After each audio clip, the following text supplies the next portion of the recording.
miocardio, como no le llega sangre porque está obstruido, duele. Duele. Y ese dolor es intenso, es precordial y generalmente es tipo opresivo. ¿Verdad?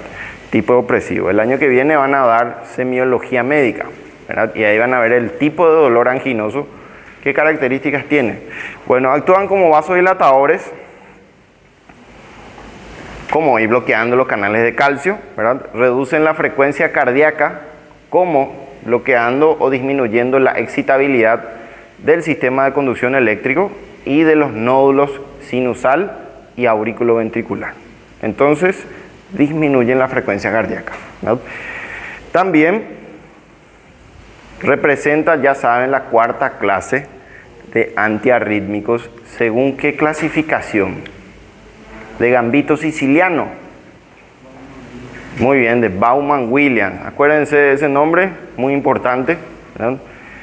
Esa clasificación. Hablando de clasificaciones, este grupo farmacológico se clasifica en dos grupos principales. Una clasificación fácil, que dice dihidropiridínicos, y los no dihidropiridínicos. Dentro de los no hidropiridínicos tenemos a las fenilalquilaminas y a las fenotiazepinas, que son dos grupos farmacológicos. Bueno, dentro de las dihidropiridinas, que es el grupo más importante, más famoso, ¿verdad? El grupo más relevante por su poder de acción, ¿verdad? Sabemos que actúan más sobre las células musculares lisas, principalmente de la estructura vascular, ¿verdad? Bueno, ¿qué dice? Disminuye la resistencia vascular periférica. Por lo tanto, va a disminuir la precarga o la poscarga. ¿Qué opinan ustedes? Muy bien, la poscarga.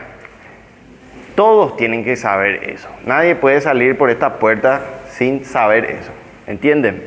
Quiere decir que es una información muy importante. Si ustedes no entienden por qué la poscarga es la que se altera con la vasodilatación, todo lo que vamos a dar a continuación va a ser en vano. Y probablemente se escape esa información. Entonces, entendamos primero la fisiología y la fisiopatología de este evento, en el cual es como si fuera una oposición. Ustedes empujan algo y si algo se opone del otro lado, va a aumentar el trabajo que ustedes tengan que hacer para poder mover un objeto, ¿verdad? Sin embargo, si disminuyen los opositores, ¿verdad? Va a ser mucho más fácil movilizar un objeto. Eso es lo que ocurre.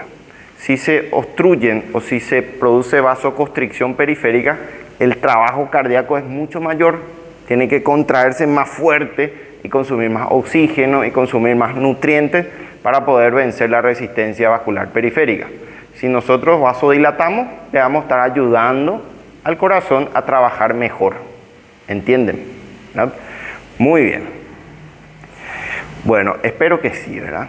Espero que sí. Pero actúan también en el sistema venoso, ¿verdad? Aumentando el pooling venoso. ¿Qué es el pooling? Es la reserva venosa. Ese es un problema que viene con las dihidropiridinas, que produce vasodilatación venosa, aumenta la reserva venosa. ¿Y qué pasa cuando aumentamos el pooling o la reserva venosa? Aumenta la presión hidrostática venosa. ¿Y qué ocurre? Hay edema de miembros inferiores, principalmente. Esa es la principal, digamos, el efecto secundario de estos fármacos. El paciente se queja: doctor, se me hincha mucho mi pie, ¿verdad? Y no es por una sobrecarga hídrica, es por los calcio antagonistas dihidropiridínicos, ¿verdad?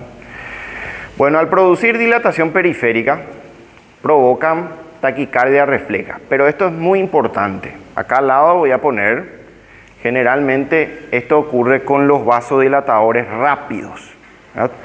Hoy, 2026, la mayoría de las dihidropiridinas ya no tienen ese efecto agudo en donde la presión cae bruscamente, ¿verdad? ¿Qué ocurre cuando la presión cae bruscamente? Se activan los mecanismos compensadores, ¿se recuerdan? ¿Verdad? ¿Mecanismos compensadores de qué? de la hipotensión, ¿verdad? Entre ellos el sistema renina-angiotensina-aldosterona, el sistema adrenérgico gracias al seno carotidio. Entonces tiende a compensar esa caída de la presión con una compensación. Entonces nos conviene reducir la presión arterial lentamente para que los mecanismos compensadores no se activen, ¿verdad? Entonces este era un efecto antiguo, ¿verdad? Principalmente con la nifedipina, que era un potente vasodilatador y finalmente no producía un efecto beneficioso porque los mecanismos compensadores volvían a elevarla, ¿verdad? Bueno, esto va a aumentar el consumo de oxígeno, ya sabemos. El ejemplo de dihidropiridinas es la amlodipina.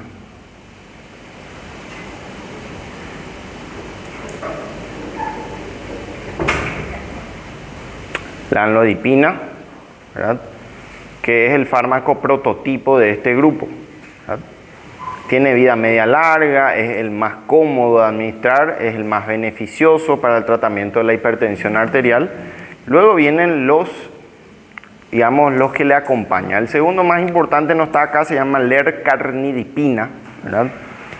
La felodipina, la nifedipina, la nimodipina y la nisoldipina. Todos son pinas para la hora de aprenderse algo, ¿verdad? De aprenderse este grupo de dihidropiridina. Recuerden, tiene más un papel periférico. ¿Qué significa periférico? Vasodilatador periférico, ¿verdad? Bueno, el grupo de fenilalquilaminas, que es un grupo no dihidropiridínico, dice que son más selectivas para los canales de calcio del músculo cardíaco, pero preferentemente más sobre el sistema de conducción eléctrica. Y se recuerdan del verapamilo y el diltiazem, que formaban parte de los únicos antiarrítmicos de clase 4 de Baumann-Williams, ¿verdad? En ningún momento le mencionó a la amlodipina, por ejemplo, ¿verdad? Solamente menciona dos, y justamente por este papel sobre esta función sobre el sistema de conducción eléctrico, ¿verdad? Bueno, en las benzodiazepinas el efecto se sitúa entre los dos anteriores, o sea, cumple un papel mixto, tanto sobre el sistema vascular periférico cardíaco y también sobre lo que es el sistema de conducción, o sea, tiene doble función. Diltiazem es nuestro ejemplo de este grupo de fenotiazepinas, aumenta la capacidad del ejercicio, ¿verdad?, y previene lesiones en vasos. ¿Qué tipo de lesiones? Y lesiones endoteliales y daño aterosclerótico, ¿verdad? Útil para el tratamiento de anginas avanzadas. ¿Se recuerdan la clasificación de anginas? No sé si dieron ya, ¿verdad? Eso corresponde más bien a fisiopatología, ¿verdad?, que es generalmente una angina estable, una angina inestable, ¿verdad?, y una angina en reposo, ¿verdad?, en reposo. Todos se clasifican de acuerdo al porcentaje de obstrucción arterial coronario. Por supuesto, uno empieza a tener manifestaciones clínicas de dolor de pecho cuando una placa aterosclerótica, no sé si se recuerdan o si dieron, puede clasificarse en estable e inestable, ¿verdad? Estable es mucho contenido fibroso e inestable mucho contenido inflamatorio. Recuerden que las placas tienen macrófagos espumosos y pueden modificar ahí la placa. Entonces depende de eso, si es una placa estable va obstruyendo el flujo y cuando llega a 75% de obstrucción, imagínense lo que se tiene que obstruir, aparece la angina estable, ¿verdad? Un dolor que se produce tras el esfuerzo. La angina inestable llega hasta el 90 a 95% de obstrucción y solamente tiene 5 o 10% de canalización vascular. Esa sí dura mucho más tiempo, ¿verdad? Dura más tiempo, tiene peor pronóstico y tiene gran chance de evolucionar a un infarto agudo de miocardio. Pero eso es angina, es nada más para que ustedes se contextualicen. Bueno, sabemos que su mecanismo de acción es bloqueo de canales de calcio. ¿Qué tenemos que saber con respecto a los canales de calcio, ¿verdad? Que existen varios tipos dependiendo del tejido y va de L, N, P, Q, R y T. Hoy vamos a hablar solamente de los canales L y los canales T. Solamente dos. Uno es canal largo, de largo potencial de excitación, y el otro es corto, ¿verdad? O transitorio, dice. Generalmente utiliza cuerpos que tienen constante estimulación, como los nódulos sinusales y el nódulo AB. Entonces, el canal T es más para sistema de conducción y el canal L tiene más el músculo cardíaco y los vasos sanguíneos, ¿verdad?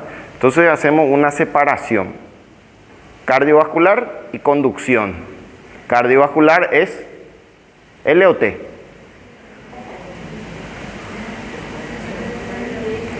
No me están atendiendo, ¿verdad? Cardiovascular es L, ¿verdad? L, porque es más largo, es más duradero, ¿verdad? Y el T, que es transitorio, que rápidamente necesita sobreestimularse, son justamente lo que utiliza el sistema de conducción eléctrico, ¿verdad? Entonces, dependiendo de qué bloquee yo, voy a tener un efecto. Si bloqueo los canales T, voy a tener sistema de conducción. Si bloqueo los canales L, voy a tener vasodilatación, ¿verdad? Eso es lo que quiero que partamos de esa información, ¿verdad? Bueno, sabemos que el ion calcio es fundamental para el enganche, el acople del sarcómero y para que se contraigan las fibras musculares, tanto lisas como miocárdicas, ¿verdad? Entonces, este ion es fundamental para la contracción tanto vascular como cardíaca, ¿verdad? Bueno, además, las corrientes de calcio son necesarias para lo que dijimos, el sistema de marcapaso, que sabemos que es el sistema de conducción eléctrico sinusal o sinoauricular, como dice ahí, y el sistema de conducción aurículo-ventricular, ¿verdad? Bueno, ¿qué hace? El ion penetra en el citoplasma celular a través de diferentes canales, que hoy dijimos que los principales son L y T. En el sistema cardiovascular, los más importantes son dependientes de voltaje y dependientes del receptor estimulado por agonista, que generalmente es el ejemplo, el isuprel, ¿verdad? Abajo está la información importante. El sistema cardiovascular, corazón y vasos sanguíneos, se encuentra principalmente los L o los largos. Y el T generalmente utiliza las corrientes eléctricas de menor voltaje, que suelen ser sistema de conducción eléctrico, ¿verdad? Bueno, a su vez, esta estructura proteica, que es un canal de calcio, ¿verdad?, tiene varias subunidades, ¿verdad? Alfa 1, alfa 2, beta y delta, y nos dice que la subunidad gamma solamente se encuentra en el músculo esquelético, que hoy no es nuestro tema, a colación, ¿verdad? Bueno, por lo tanto, dice, la nisoldipina, que es una dihidropiridina, ¿verdad?, inhibe el 80% de los canales largos, ¿verdad?, en la musculatura lisa vascular, sin presentar ningún efecto sobre los canales L miocárdicos. O sea, en el caso de la nisoldipina es un poder más vasodilatador periférico que cardíaco, ¿verdad? Entonces va a reducir más la poscarga y el trabajo cardíaco, ¿verdad? Eso es lo que quiero que aprendan a estudiar, ¿verdad? Cuando decimos que disminuye la poscarga, automáticamente el cerebro ya se imagina que disminuye el trabajo cardíaco y disminuye el consumo de oxígeno y disminuye el consumo de nutrientes y disminuye el porcentaje de sufrir isquemia. Al disminuir el porcentaje de sufrir isquemia, la angina va a mejorar, ¿verdad? La angina va a mejorar y se convierte automáticamente en un antianginoso, ¿verdad? Entonces, una información tiene que llevar a la otra, ¿verdad? Si por algún motivo se pierde, tienen que buscar por qué se pierde y incentivar en esa parte, ¿verdad? Si estudian de esa manera, van a pasar cualquier prueba que se le ponga enfrente, ¿no? El tema no es quién lee más, sino quién aprende más. ¿Verdad? ¿Y en qué tiempo? ¿Verdad? Si aprende más rápido, mejor. Bueno, los principales lugares, esto digo porque quizá esto le provoca un choque, ¿verdad? Porque estamos hablando de términos nuevos que quizá nunca escucharon en su vida, ¿verdad? Entonces le cuesta al cerebro empezar a relacionar, ¿verdad? Bueno, los principales lugares donde se encuentran los canales L y T, que hoy es nuestro tema en cuanto a calcio antagonista, ¿verdad? Los canales L largos, de potencial largo de duración, se encuentran normalmente en corazón, presente en miocardio como el sistema de conducción. En los dos está, pero preferentemente en miocardio, y los T exclusivamente en el sistema de conducción. ¿En qué sistema de conducción? Nódulo sinusal, marcapaso, y en el nódulo AVE, ¿verdad? En esas dos estructuras. Si nosotros bloqueamos esto, si bloqueamos el sistema de conducción eléctrico parcialmente, porque no vamos a bloquear totalmente, ¿qué es lo que va a ocurrir? Va a disminuir la conducción eléctrica y automáticamente va a frenar la frecuencia cardíaca y se convierte en un antiarrítmico, ¿no? En un antiarrítmico. Entonces esa es la secuencia que ocurre a nivel del sistema de conducción eléctrico. En los vasos sanguíneos arteriales, porque me preocupa más la arteria en este caso, porque es lo que me ofrece la poscarga, ¿verdad? El sistema venoso no está involucrado en la poscarga, es la arteria, ¿verdad? Bueno, en los vasos arteriales hay equilibrio equidistante o igual entre los canales T y L, ¿verdad? Principalmente lo que hacen efecto periférico son los canales L, los largos, ¿verdad? Sin embargo, en el sistema venoso hay mayor presencia de canales T que L, ¿verdad? Bueno, esto podría explicar, dice, la mayor o menor incidencia de edema, ¿verdad? De edema con el uso de antagonistas de canales de calcio. ¿Saben lo que es edema? Bueno, eso sería el concepto básico, ¿verdad? Pero ¿cuál es la definición exacta? O líquido que sai do intermediário vai para o intestino fora. Es la presencia o acúmulo de líquido intersticial. Muy bien, extracelular, ahí sí ya no entendemos, ¿verdad? Y en cavidades. Y o cavidades, dice. ¿Y qué son las cavidades? Cavidad pericárdica, peritoneal, pleural. Entonces, si ustedes tienen derrames en esos espacios, también se considera edema, ¿verdad? Y el mecanismo de edema, ustedes ya sabrán. ¿Cuáles son los mecanismos de edema? Porque acá dice edema. Aumento de la presión hidrostática, muy bien. Segundo, muy bien. Disminución de la presión coloidosmótica. Eso es algo que tienen que practicar ya, ¿verdad? Disminución de la presión coloidosmótica, obstrucción linfática, ¿verdad? También falla renal aguda, ¿verdad? Un fracaso renal agudo. Entonces todo eso puede llevar a un escape de líquido intersticial o en tercer espacio, ¿verdad? Muy bien, ¿cuál sería el mecanismo de edema acá?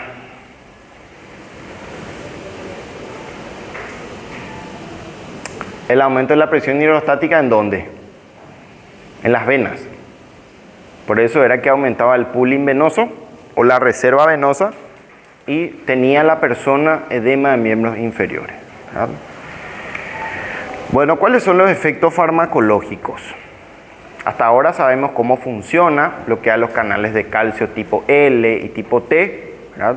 Actúan tanto a nivel cardíaco muscular como sistema de conducción eléctrico y también a nivel de vasos sanguíneos, tanto arteriales como venosos, ¿verdad? Bueno, tiene un efecto antihipertensivo. ¿Se recuerdan en qué escalón estaban los calcio antagonistas del tratamiento de la hipertensión arterial? ¿En qué escalera? ¿Se recuerdan que subían ustedes el tratamiento, verdad? Van subiendo. ¿Cuál era el primer escalón? Viene un paciente, Ustedes detectan 140-90 de presión arterial en 2 tomas separadas. ¿Qué harían? ¿Qué harían? Me preocupa. Estoy preocupado. Falta poco, mayo. Estamos en mayo para este análisis profundo. Solamente que ahí va a ser un análisis con puntaje. Necesito que entiendan, ¿sí? ¿Qué pasa? ¿Qué le harían?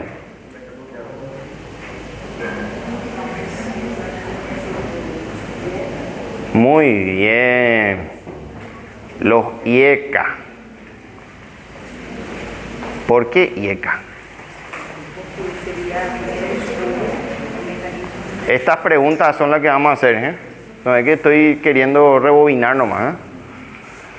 Porque en la hipertensión arterial, uno de los principales sistemas que falla es renina-angiotensina-aldosterona. Entonces, la columna vertebral del tratamiento de la hipertensión arterial es IECA. ¿Qué significa IECA? Inhibidores de la enzima convertidora de angiotensina. O ARA. ¿Qué significaba ARA?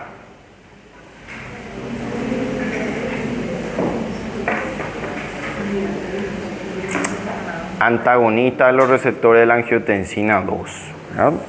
Tengo un grupo, por ejemplo, en otra facultad que cuando pregunto nadie no me responde. ¿Verdad? Había decidido no quieren hablar nomás de ese grupo. ¿Verdad? Espero que sea igual que ustedes, no quieran hablar nomás. ¿Verdad? Porque ellos generalmente rinden bien y espero que ustedes también lo hagan. Entonces, ¿cuál sería el segundo paso? No controlan, porque ustedes están sentados en esta silla, viene acá el compañero con hipertensión y le van a decir, mire señor, usted es hipertenso, ¿verdad? Le recomendamos que deje la sal, por ejemplo. No, ella no, así que puede consumir su sal sin problema. Le decimos, usted es hipertenso, señor, ¿verdad? Tiene que iniciar un tratamiento para la hipertensión arterial, porque si no lo hace, ¿qué va a ocurrir? Va a tener complicaciones a corto y a largo plazo. Puede tener ACV, puede tener un infarto, puede tener vasculopatías periféricas, puede perder su riñón, puede quedarse ciego, ¿verdad? Nos aseguramos de que eso entienda él y se adhiera al tratamiento, ¿verdad? Primer escalón, le damos un IECA, ¿verdad? Un enalapril, un captopril, un lisinopril, un ramipril, lo que sea, pero tiene que tener un IECA. Iniciamos a dosis baja. ¿Por qué? Esto es lo que voy a preguntar. Si ustedes se preguntan cómo va a ser el examen, así va a ser el examen, ¿no? ¿Por qué iniciamos dosis baja y por qué no le damos ya dosis máxima? Eso está en la clase. Y ya habíamos mencionado por qué. Por la hipotensión que produce, ¿no? Entonces no queremos que nuestro paciente, caiga en la hipotensión, tenga una hipotensión no ortostática y se caiga en el baño y se golpee la cabeza y tenga un ACV hemorrágico. Entonces, le damos lentamente la dosis, ¿no? Bueno, no funcionó el IECA porque un 50% nomás decía la literatura se controlaba la hipertensión arterial. El otro 50% no se va a controlar su presión. Entonces le dicen, mira señor, vas a venir dentro de 1 o 2 semanas. Te vamos a volver a evaluar. Sigue hipertenso. El siguiente paso, ¿qué era? Bueno, ya aumentaron todo, ya no tienen más nada que hacer, subieron al techo. Muy bien, le asociamos otro. ¿Qué? Calcio antagonista, el segundo paso, ¿verdad? Le ponemos un calcio antagonista. Le vamos a poner un dihidropiridínico o un no dihidropiridínico. Suena como trabalenguas, ¿verdad? Pero recién dimos qué era. ¿Dihidro o no dihidro? Dihidro, muy bien, ahora sí. Ese ritmo me gusta, ¿verdad? Dihidro, ¿verdad? Vamos a elegir uno que tenga mejor perfil, ¿verdad? Farmacológico para que no le produzca hipotensión. Iniciamos con dosis baja. ¿Cuál es el mejor? Y tenemos a la amlodipina como mejor antihipertensivo. Y el segundo, la Lercar, que no tenemos acá. También hay nifedipina de acción retardada, pero en primer lugar, amlodipina. Le damos su amlodipina. Muy bien. Le decimos, mira, no estamos controlando tu presión, vas a volver en 2 semanas, vamos a volver a reevaluarte. Sigue hipertenso. ¿Cuál es el siguiente paso? Ahora sí. Beta bloqueante. Ahora sí, beta bloqueante. Le ponemos un beta bloqueante. ¿Qué le preguntarían antes de iniciar un beta bloqueante? Si es asmático. El que dijo asmático está bien, ¿verdad? Si es asmático, no es asmático, le podemos dar un beta bloqueante. ¿De qué generación? ¿Primera, segunda o tercera generación? De tercera. Un carvedilol, un nebivolol, ¿verdad? Un labetalol, pero tiene que ser de tercera. No nos vamos a quedar en la época arcaica, ¿eh? Tiene que ser el mejor, con efectos vasodilatadores, antioxidantes, antiplaquetarios. Entonces le ponemos un carvedilol, ¿no? Muy bien, no controlamos otra vez. Sigue hipertenso el señor. Entonces le decimos, usted está haciendo la dieta, ¿verdad? Está haciendo una dieta equilibrada, se va al nutricionista, está haciendo ejercicio, todo ok, pero no controlamos todavía la presión arterial y estamos en el tercer escalón ya. ¿Qué nos queda? Cuarto, diuréticos, ¿verdad? Diuréticos. ¿Qué diuréticos? Tiacídicos. Todavía no dimos eso, así que no puedo preguntar, ¿verdad? No controlamos otra vez con los tiacídicos. Y el último que nos queda es el tema que viene a continuación, que son los simpáticos líticos de acción central, ¿no? Entonces llego al quinto piso, al quinto escalón de mi escala y me pregunto, me hago una gran incógnita. ¿Y cuál es esa pregunta? Ya no tengo más nada que hacerle porque se me acabaron las reservas farmacológicas. Le cambiamos su estilo de vida, ¿verdad? Entonces nos preguntamos, ¿esto es primario o es secundario? ¿Verdad? Entonces buscamos causas secundarias. Ahí recién empiezan a resquebrajar causas secundarias, ¿verdad? ¿Entendieron todo eso? Lenta y pausadamente explicamos. Entonces eso es lo que le voy a preguntar en el examen, en este análisis puntuable de casos clínicos. En este caso pusimos el ejemplo de un paciente hipertenso refractario, ¿verdad?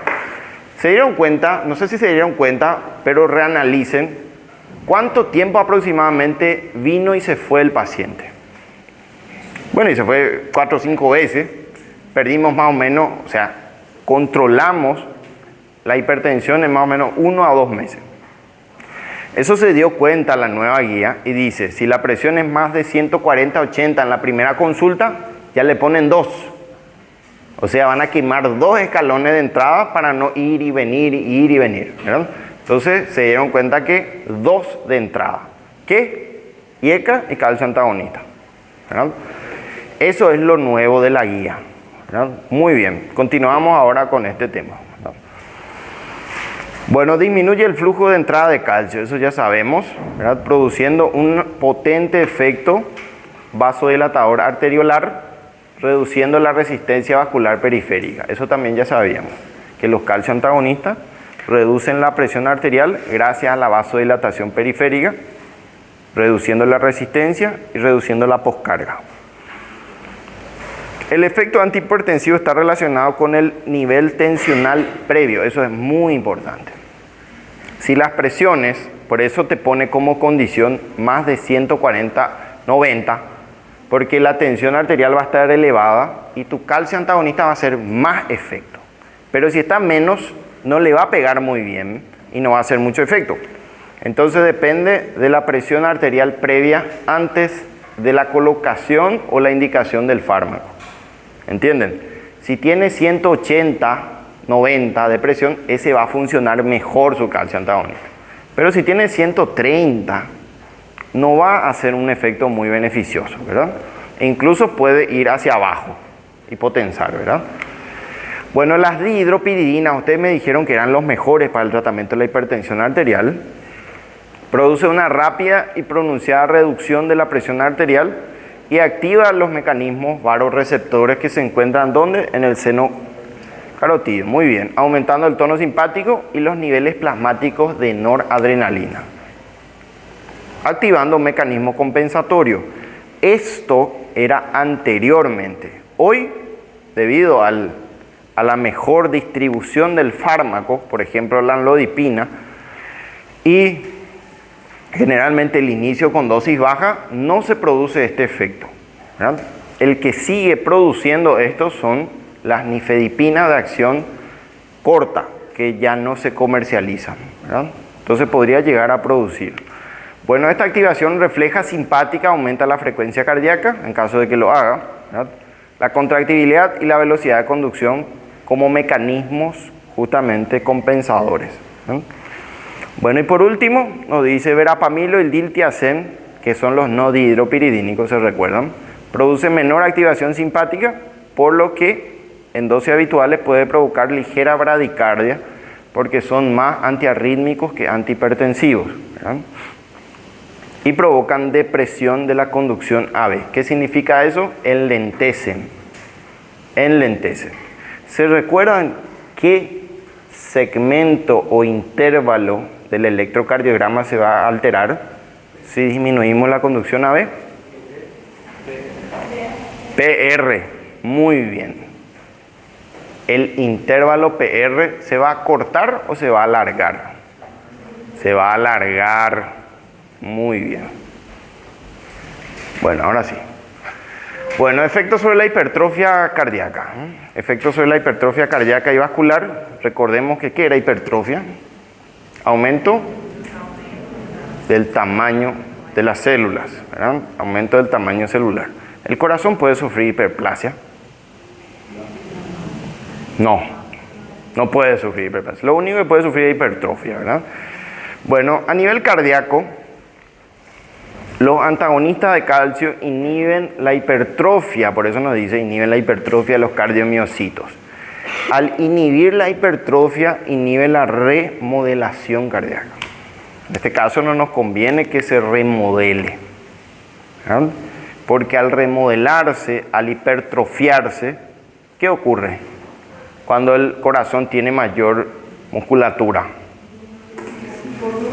¿Cómo? Sí, muy bien, aumenta, pero lo que más me importa en este caso es que aumenta el consumo de oxígeno, ¿verdad?